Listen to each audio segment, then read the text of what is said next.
నమస్తే, welcome to CCTV. నా పేరు నరేష్. రీసెంట్గా అసెంబ్లీలో తెలంగాణ ముఖ్యమంత్రి రేవంత్ రెడ్డి మాట్లాడుతూ యూట్యూబ్కి ఒక పరిధి అని లేదని, యూట్యూబ్లో విచ్చలవిడిగా జర్నలిస్టుల పేరుతో వీడియోలు చేస్తున్నారని, అసలు ఈ జర్నలిస్టు సంఘాలు ముఖ్యంగా ఆన్లైన్ జర్నలిస్టులకు సంబంధించి సంఘం నేతలు ఒక పేపర్ ప్రకటన, ముఖ్యంగా పేర్ల ప్రకటన చేయాలని, ఆ ప్రకటనలో ఉన్న వాళ్ళు తప్పు చేస్తే ఎలాంటి శిక్ష ఉండాలి, ఆ అసోసియేషన్ వాళ్ళు, ఆ సంఘాల వాళ్ళు ఇచ్చిన పేర్లలో పేర్లు లేని వాళ్ళు వీడియోలు చిత్రీకరించి యూట్యూబ్లో పెడితే వాళ్ళని ఏ విధంగా చేయాలనేది ముఖ్యమంత్రి దానిపైన చాలా సీరియస్గా అయ్యాడు. దీనికి సంబంధించి ఈరోజు మనతో పాటు Telangana union of online working journalist వ్యవస్థాపక అధ్యక్షులు బుర్రా శ్రీనివాస్ గారు ఉన్నారు. ఆయనతో మాట్లాడుతాం. సార్ నమస్తే. ముఖ్యంగా ముఖ్యమంత్రి రేవంత్ రెడ్డి మాట్లాడిన మాటలు మీరు చూస్తుండొచ్చు అసెంబ్లీలో. ఆయన మాట్లాడిండు అంటే ఎవరు పడితే వాళ్ళు యూట్యూబ్ పేరుతో, అంటే యూట్యూబర్స్ ఎక్కువైపోయారు కదా, ఎవరు పడితే వాళ్ళు వీడియోలు చిత్రీకరించి యూట్యూబ్ లో పెడితే వాళ్ళు కూడా జర్నలిస్టులేనా? అసలు జర్నలిస్టులు ఎవరు? ఆ సంఘాల నాయకులు ప్రకటించాలి, వాళ్ళు తప్పు చేస్తే ఏం చేయాలి కూడా చెప్పాలి.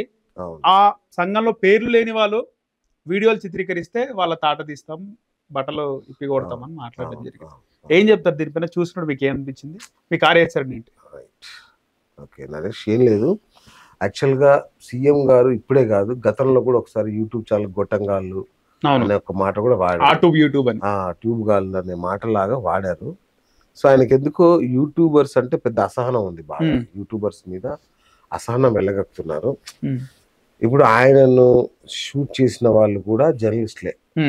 ఒకప్పుడు అంటే ఆయనను అసభ్యకరంగా ఎవరో మాట్లాడితే షూట్ చేసి పెట్టిన ఛానల్ వాళ్ళు కూడా ఆయన వైరల్ చేసింది కూడా జర్నలిస్ట్. ఇదే యూట్యూబ్ జర్నలిస్ట్ కదా.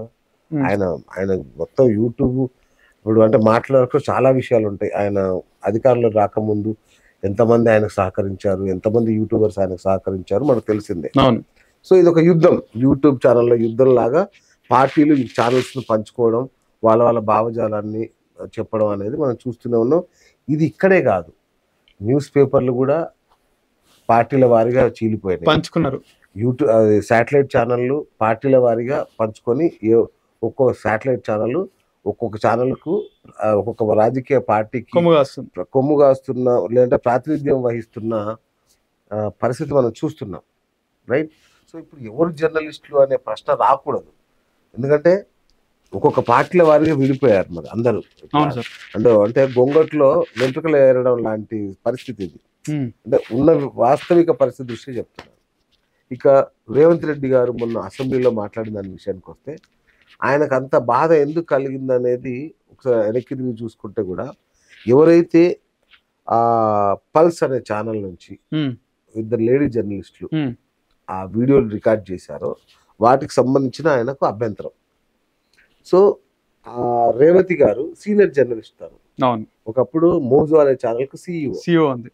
అదే ఆమె అప్పుడు కొన్ని చేస్తే ఆమెను కాపాడింది కూడా రేవంత్ రెడ్డి గారు. ఆయనే స్వయంగా ఒప్పుకున్నాడు కూడా, నేనే ఆమెను బెయిల్ ఇప్పించాను, అడ్వకేట్ని పెట్టి చేయించాను కూడా ఆయన చెప్పుకున్నాడు. ఈ రోజు ఆయనే ఆమెను అరెస్ట్ చేయించాడు. మీరు గమనించండి, ఇక్కడ ఆమె జర్నలిస్టే. మరి ఇప్పుడు ఆయన మీద దాడి చేసింది ఆమెనే. ఎవరైతే ఈయన విడిపించాడో ఆమెనే ఆయన మీద దాడి చేసింది, అంటే ఆ వీడియోలు పెట్టింది. మరి ఆమె జర్నలిస్ట్ కాకుండా పోతుందా? కాదు కదా. మరి మీరు ఎవరి మీద అసహనం వ్యక్తం చేస్తున్నారు? ఆమె జర్నలిస్టే, ఆమెను అరెస్ట్ చేయించారు. నేను ఇప్పుడు ఇవాళ తాజాగా తెలిసింది నాకు, ఆ జైల్లో ఉన్న ఇద్దరు జర్నలిస్టుల పరిస్థితి చాలా దారుణంగా ఉందంట. లేడీస్ని కూడా చాలా అమానవీయంగా ట్రీట్ చేస్తున్నారని విన్నాను. అంటే వాళ్ళని ఒక మహిళకు ఉండాల్సిన కనీస హక్కులు కూడా వాళ్ళకి అందట్లేదని తెలుస్తుంది. సరే, అది పూర్తిగా మనం ఇంకా తెలిసాక మాట్లాడదాం వివరాలన్నీ. సో తిట్టడం కొట్టడం లాంటి కాదు, అంటే ఇంకా చాలా ఉన్నాయి, వెళ్ళండి చెప్తాను నేను. చూస్తున్నారా? కొంత చాలా వివక్షతో చూడడం లాంటి జరుగుతుందని విన్నాను. కొన్ని ప్రాథమిక హక్కులు నిరాకరిస్తున్నట్టుగా తెలిసింది నాకు, రైట్? అయితే మహిళల పట్ల సీఎం గారు మహిళల పట్ల కొంత సానుభూతి చూపిస్తే బాగుంటుందని నేను అనుకుంటున్నాను. ఆ మహిళా జర్నలిస్టులు కూడా ఎవరో వాళ్ళు ప్రోత్సహిస్తేనే వాళ్ళు చేస్తారు, వాళ్ళు సొంతంగా చేసింది ఏమి ఉండదు. కాబట్టి మీరు అర్థం చేసుకొని, సిచ్యువేషన్ అర్థం చేసుకొని మహిళా జర్నలిస్టుల పట్ల కొంత సానుభూతి చూపించాల్సిందిగా, పోలీసులకు చెప్పాల్సిందిగా, లేదంటే జైలర్లకు చెప్పాల్సిందిగా మేము మనవి చేస్తున్నాం మా యూనియన్ తరఫున. సో ఇది సిచ్యువేషను. ఇక ఎవరు యూట్యూబర్స్, ఎవరు జర్నలిస్టులు అనే దాని మీద ఆయన పదే ప్రశ్నిస్తున్నారు, రైట్? ఇప్పుడు హద్దులు చెరిగిపోయాయి. జర్నలిస్టులు అనేవాళ్ళు మీరు చూడండి, పేపర్లో పనిచేసిన జర్నలిస్ట్ అయినా, లేదంటే ఎలక్ట్రానిక్ మీడియా ఛానల్స్లో పనిచేసిన జర్నలిస్టులు అయినా ప్రతి ఒక్కరు ఎంసీజేలో బీసీజేలో చేసి వచ్చి చేసిన వాళ్ళు కాదు. కాదు. చాలా మంది అనామకంగా వెళ్ళి జాయిన్ అయ్యి జూనియర్ రిపోర్టర్లు గాను ఇంకేదో జాయిన్ అయ్యి కూడా రిపోర్టర్ అయిన వాళ్ళు ఉన్నారు. ఒకటి. సో వాళ్ళనే మనం జర్నలిస్ట్గా పరిగణిస్తామా? లేదు, కోర్సులు చేసిన వాళ్ళని మీరు జర్నలిస్ట్గా పరిగణిస్తారా? ఎవరో అందిస్తున్నారు అసెంబ్లీలో అక్రిడేషన్ ఉన్న వాళ్ళే జర్నలిస్టులు అని. ఎంతమందికి ఇస్తారు అక్రిడేషన్లు? మీరు ఒక ఛానల్లో 20 మంది రిపోర్టర్లు ఉంటే మీరు 4 5 ఇస్తారు, అంతే. రైట్? అది పైరవీలు చేసుకున్న అట్లా అంటూ ఉంటుంది. సరే, అవన్నీ మనం మాట్లాడకపోయినా అంతే ఉంటది. కాబట్టి మీరు వాళ్ళే జర్నలిస్టులు అంటారా? ఇంకొకటి, ఇప్పుడు మేము డిజిటల్ మీడియా యూనియన్ ఉంది, ఇది గత 5 ఏళ్లుగా నడిపిస్తున్నాం. మొన్ననే 5వ వార్షికోత్సవం కూడా జరిగింది. సీనియర్ జర్నలిస్ట్ గా మేమందరం ఉన్నాం, కొన్ని వందల మంది సభ్యులతో మేము ఉన్నాం. కానీ మీడియా అకాడమీ నుంచి ఈ రోజు వరకు మాకు పిలుపు రాలేదు. ఏది, మొన్న చర్చించిన మీటింగ్లు పెట్టారు, మొన్న క్లాసులు పెట్టారు, యూట్యూబ్ ఛానల్స్ కూడా క్లాసులు పెట్టారు మొన్న మీడియా అకాడమీలో. కానీ మా యూనియన్ ఇన్ఫర్మేషన్ లేదు. సరే, శ్రీనివాస్ రెడ్డి గారికి మేము తెలియదేమో అనే ఉద్దేశంతో మేము రిప్రజెంటేషన్ కూడా ఇచ్చాం, ఫోన్ చేసి మరీ చెప్పారు. కాదు, మన మీడియా అకాడమీ శ్రీనివాస్ గారు, సార్ మేము ఉన్నాము, యూనియన్ మాది ఉంది అంటే, ఓకే అమ్మా నాకు తెలుసు, నేను చూస్తాను అన్నారు. ఆ క్లాసులు నడిచిపోతున్నాయి, మీటింగ్లు నడిచిపోతున్నాయి. కానీ ఈ యూనియన్ కంటే వాళ్ళలో ఒక ఫీలింగ్ ఏంటంటే, ఈ యూనియన్ బీఆర్ఎస్ కు సపోర్ట్ ఏమో, బీఆర్ఎస్ కు సపోర్ట్ ఏమో అనే ఒక దాంట్లో వాళ్ళు ప్రత్యేకంగా మీరు మిమ్మల్ని చూసి నన్ను కావచ్చు, మా యూనియన్ కావచ్చు. సో ఇంత వివక్ష నడుస్తున్నప్పుడు, గవర్నమెంట్ వచ్చి 15 నెలలైనా కూడా యూట్యూబ్ మీద ఇంత చర్చ నడుస్తున్నా ఈ రోజు వరకు మమ్మల్ని అడిగిన వాళ్ళు లేరు కాంగ్రెస్ ప్రభుత్వం నుంచి. ఈ నేపథ్యంలో ఎవరు సెలెక్ట్ చేస్తారు జర్నలిస్ట్ అనేవాడిని? ఇప్పుడు మీరు సెలెక్ట్ చేసిన వాళ్ళు, లేదంటే మీ ఇప్పుడు ఎవరైతే ఉన్నారో మీరు సెలెక్ట్ చేయమని అడిగిన జర్నలిస్ట్ సంఘాలు నన్ను గుర్తించకపోతే నేను జర్నలిస్ట్ కానా? ఇట్లాంటి వివక్షపూరితమైన విధానాలు జరుగుతాయి. కాబట్టి జర్నలిస్ట్ ఎవరైనా దయచేసి సీఎం గారు మీరు మర్చిపోండి. మీరు ఏదైతే అడగడం అనేది ప్రతి ఒక్క పౌరుడికి ఉన్న సాధారణమైన హక్కులే జర్నలిస్ట్కి ఉంటాయి. జర్నలిస్టుకు ప్రత్యేకంగా కొమ్ములే ఉండవు. గీత దాటిన వాళ్ళను మీరు చట్టపరమైన చర్యలు తీసుకోండి, నష్టం లేదు. కానీ ఆయన క్లియర్ కట్ గా ఏమంటున్నారంటే, జర్నలిస్టుల సంఘాలు ఇప్పుడు ఏ యూనియన్ అయినా అసోసియేషన్ రకరకాల సంఘాలు ఉంటాయి, 1 2 ఎక్కడ ఉంటాయి, 3 4 5 సంఘాలు అలా ఉంటాయి. సంఘాల నాయకులు పేర్లు ఇవ్వండి అంటున్నారు. సార్, ఇప్పుడు శ్రీనివాస్ రెడ్డి గారు ఉన్నారు, మీడియా అకాడమీ చైర్మన్, వారు ప్రింట్ నుంచి వచ్చారు, రైట్? ఆయన తప్పుదారి పట్టించే వాళ్ళు ఎంతమంది లేరు? ఇప్పుడు నాకే పిలుపు రాలేదు ఇంతవరకు మీటింగ్ కి అంటే, మొన్న గొట్టంగాల అనే చర్చ జరిగినప్పుడు సీఎం గారు మీటింగ్ పెట్టుకున్నప్పుడు నన్నే పిలవలేదు. మా యూనియన్ నుంచి ఎవరిని మొన్న జరిగింది కాదు, అంతగా మొన్న ఆయన అక్కడ రవీంద్ర భారతిలో మాట్లాడిన తర్వాత జరిగిన మీటింగ్ కి పిలవలేదు. సో మాకేం తెలియని అట్లా. ఫస్ట్ ఆఫ్ ఆల్ కొందరు ఆయన్ని అట్లా హోల్డ్ చేస్తున్నారు. సో ఒకవేళ పేర్లు ఇస్తే అందులో మీ పేరు ఉండకపోవచ్చు కదా. మీరు రాజకీయంగా కక్షపూరితంగా మీ అనుయాయులు లేదంటే మీ కింది వాళ్ళ మిమ్మల్ని మెప్పించడం కోసం నా పేరు తీసేస్తే నేను జర్నలిస్ట్ కాకుండా పోతానా? సో మీరు ఈ పని పూనుకోకండి సీఎం గారు, ఇది మీ పని కాదు. ఏ సంస్థ వాళ్ళు జర్నలిస్టులను పెట్టుకుంటుంది, ఎవరిని వాళ్ళు పెట్టుకుంటారు. గీత దాటితే మీరు చట్టపరంగా మీరు ఏం చర్యలు తీసుకుంటారో తీసుకోండి, అంతేగాని జర్నలిస్టులు ఎవరు అని తేల్చే ప్రయత్నం మాత్రం దయచేసి మానండి. ఇంకొక విషయం చెప్తున్నాను, యూట్యూబ్ ఈ విప్లవం మొదలై దాదాపు 10 ఏళ్ళు అవుతుంది. ఈ 10 ఏళ్లలో ఎంతో మంది మంచి మంచి సీనియర్లు, అంటే బీసీజీలు ఎంసీజీలు చేయకపోయినా, ఏ శాటిలైట్ ఛానల్ అనుభవం లేకపోయినా యూట్యూబ్లోనే పుట్టి మంచి మంచి జర్నలిస్టులు అయిన వాళ్ళు చాలా మంది ఉన్నారు. మంచి డీటెయిలింగ్ వీడియోలు చేయడం అద్భుతంగా చేస్తున్నారు, అద్భుతంగా రాణిస్తున్నారు. వాళ్ళని మనం డినై చేస్తామా ఇప్పుడు నువ్వు జర్నలిస్టు కాదని? చాలా మంది ఉపాధి కూడా దొరుకుతుంది. అంతెందుకు, మొన్న అక్రిడేషన్ నేను మన అల్లనారాయణ గారి సారథ్యంలో మీడియా అకాడమీ నడిచినప్పుడు కూడా నేను అక్రిడేషన్ తీసుకోవాలా నేను, ఎందుకంటే ఎవరికైనా ఉపయోగపడుతుంది వేరే వాళ్ళకి. నేను బయటకు పోయేది ఏం లేదు కదా, మనం ఇంటర్వ్యూస్ చేయడమే కదా, మనకేం పని అనే ఉద్దేశంతో నేను వదిలేసా, ఇంకొకరికి ఉపయోగపడుతుంది కదా. ఇప్పుడు అక్రిడేషన్ లేకపోతే నేను జర్నలిస్ట్ కాకుండా పోతానా? సో ఇది ఒక తేనెతిట్ట సీఎం గారు, దీన్ని కదపకండి అనవసరంగా. దీన్ని కదపడం వల్ల ఏ ఉపయోగం లేదు. కానీ చాలా మందికి సొంత ఛానళ్ళు ఉన్నాయి కదా సార్. అవును, సొంత ఛానల్ పెట్టుకొని యాజ్ ఎ యూట్యూబర్స్ వాళ్ళు రకరకాల పార్క్ లో ప్రదేశాల్లో పబ్లిక్ ప్రదేశాల్లో వీడియోలు తీసుకొని పెడుతున్నారు yes యూట్యూబర్స్. వాళ్ళు ఏ ఛానల్లో పనిచేయరు, వాళ్ళు కూడా ఇన్కమ్ అర్న్ చేస్తున్నారు యూట్యూబ్ ఛానల్ లోన్ గా పెట్టుకొని. సో వాళ్ళకి ఏం చెప్తారు, వాళ్ళు కూడా జర్నలిస్టులు అంటారు? రైట్, నేను దానికి చెప్తాను. మా వైపు నుంచి అడిగితే నేను చాలా విషయాలు చెప్పేవాడిని ఫ్రేమ్ చేయడానికి. మీ ద్వారా ప్రభుత్వానికి నేను తెలియజేస్తాను, మీడియా అకాడమీకైనా ప్రభుత్వానికైనా మీరు కొన్ని నిబంధనలు ఫ్రేమ్ చేయండి. ఇప్పుడు ఇంతకుముందు మనం ఒక ఏదైనా ఛానల్ పెడితే ఎంటర్టైన్మెంట్ యూట్యూబ్ ఛానల్స్ ఉంటాయి, వాళ్ళతో మనకు సంబంధం లేదు. ఇన్ఫోటైన్మెంట్ ఛానల్ కానీ, అంటే ఇన్ఫర్మేషన్ ప్లస్ ఎంటర్టైన్మెంట్ కలిపి చేసేవాళ్ళు కానీ, తర్వాత ఓన్లీ ఎక్స్క్లూజివ్ న్యూస్ నడిపే ఛానల్స్ నడిపే వాళ్ళు కానీ ముందు యూనియన్లో మెంబర్షిప్ తీసుకుంటారు. రైట్, అది ఫస్ట్ క్రైటీరియా. యూనియన్ మెంబర్షిప్ తీసుకోవాలి, తీసుకుంటేనే వాళ్ళని అఫీషియల్గా గుర్తిస్తాం మొదటిది. ఇక అసలైంది ప్రభుత్వ పరంగా చేయాల్సింది ఏంటంటే లోకల్ పోలీస్ స్టేషన్లో రిజిస్టర్ చేసుకోండి మీ యూట్యూబ్ ఛానల్ని. ఓకే, రైట్, లోకల్ పోలీస్ స్టేషన్లో మీ యూట్యూబ్ ఛానల్ రిజిస్టర్ చేసుకోండి. ఇగో మేము ఈ ఛానల్ పెడుతున్నాం అని ఒక పర్మిషన్ తీసుకోండి. అక్కడ మీ ఆధార్ కార్డు ఉంటుంది, మీ అన్ని సంబంధించిన మీ డీటెయిల్స్ ఉంటాయి. ఓకే ఓకే, ఒకటి. రెండోది, పోలీస్ స్టేషన్ కాదు అనుకుంటే స్థానిక ప్రజాప్రతినిధి ఎవరో ఉంటారు కదా, ఎంఆర్ఓను ఇట్లాంటి వాళ్ళ దగ్గర అధికారి చేసుకోవడం. రెండోది, కంపెనీ రిజిస్టర్ చేసుకోవాలి కంపల్సరీ. అది మీ ఇండివిజువల్ కంపెనీ కానీ పార్ట్నర్షిప్ ఫర్మ్ కానీ రిజిస్ట్రేషన్ చేయించి ఉండాలి ఖచ్చితంగా. ఓకే ఓకే, సో ఇలాంటి జాగ్రత్తలు కొన్ని తీసుకుంటే, ఈ 3 యూనియన్లు ఉంటాయి. ఏదన్నా ఒక యూనియన్లో గుర్తింపు పొందిన యూనియన్లో మెంబర్ అయి ఉండాలి. స్థానిక పోలీస్ స్టేషన్లో పర్మిషన్, నేను ఇట్లా యూట్యూబ్ ఛానల్ పెట్టుకుంటున్నాను, ఇగో ఇది నా అడ్రస్, ఇది నా పేరు, ఇది నా ఆధార్ కార్డు, ఇగో నేను పెడుతున్నాను. ఓకే, అక్కడ రిజిస్టర్ చేసుకోవడం, వాళ్ళ దగ్గర పర్మిషన్ తీసుకోవడం. అది కాదంటే ఎంఆర్ఓనో ఇట్లాంటి వాళ్ళ దగ్గర పర్మిషన్ తీసుకోవడం. ఏదైనా ఒక లోకల్ అథారిటీ దగ్గర అప్రూవ్ అయి ఉండాలి, పర్మిషన్ మీకు వచ్చి ఉండాలి. ఓకే, ఇక మూడోది కంపెనీ క్రియేట్ చేసుకోవడం.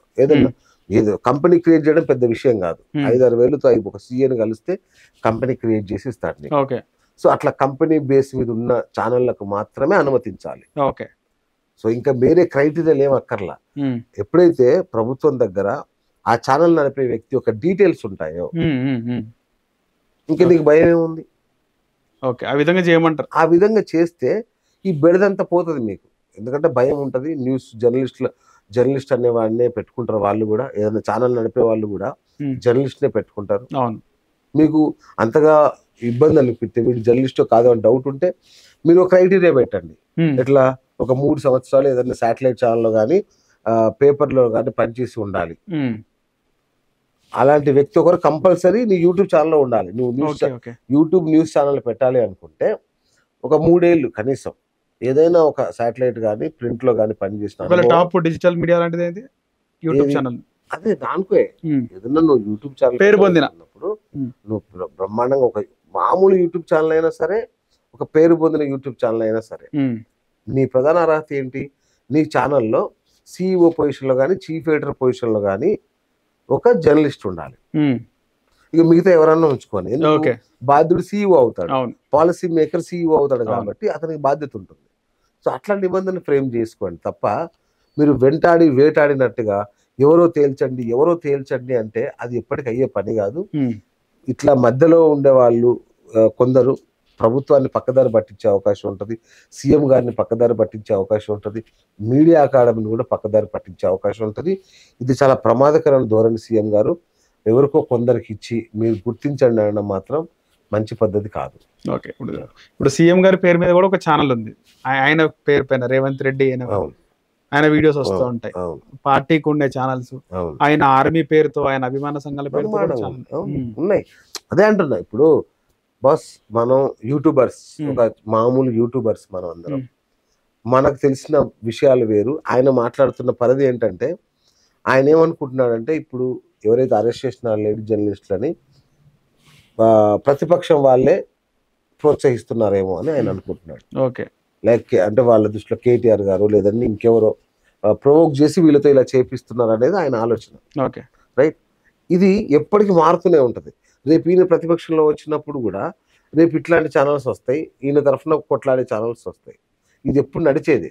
అదే సీనియర్ జర్నలిస్ట్ గా మీరు ఏం చెప్తారంటే, తీసుకున్న వీడియో పైన అందులో అభ్యంతరకరం ఉంటే అది చాలా తప్పు. ఫస్ట్ ఆఫ్ ఆల్ ఒక మీడియా జర్నలిస్ట్ బీప్స్ వేసుకోవడం నేర్చుకోవాలి. బీప్స్ వేయాలి కంపల్సరీ. ఎవరైనా తిట్టినా కూడా, ఎవరైనా తిట్టినా, కోపడ్డా, బూతులు మాట్లాడినా బీప్ వేయడం నేర్చుకోండి. వీలైతే అక్కడ వరకు కట్ చేయడం నేర్చుకోండి. అంతేగాని మనకేదో వాక్ స్వేచ్ఛ ఉన్నట్టుగా, మనకేదో ఇక బిచ్చలవిడితనం ఉన్నట్టుగా ఎట్టి బస్లో పబ్లిష్ చేయడానికి వీల్లేదు అలాంటి వీడియోలు. సో అలాంటి ఫస్ట్ తప్పు. అంటే నేను ఏమంటున్నాను, యూట్యూబర్స్ని వెనకేసుకు రావడం కాదు. ఫస్ట్ మనకి మనం ఒక అంబుడ్స్మన్ ఉండాలి. మనకి మనం ఒక స్వీయ నియంత్రణ ఉండాలి.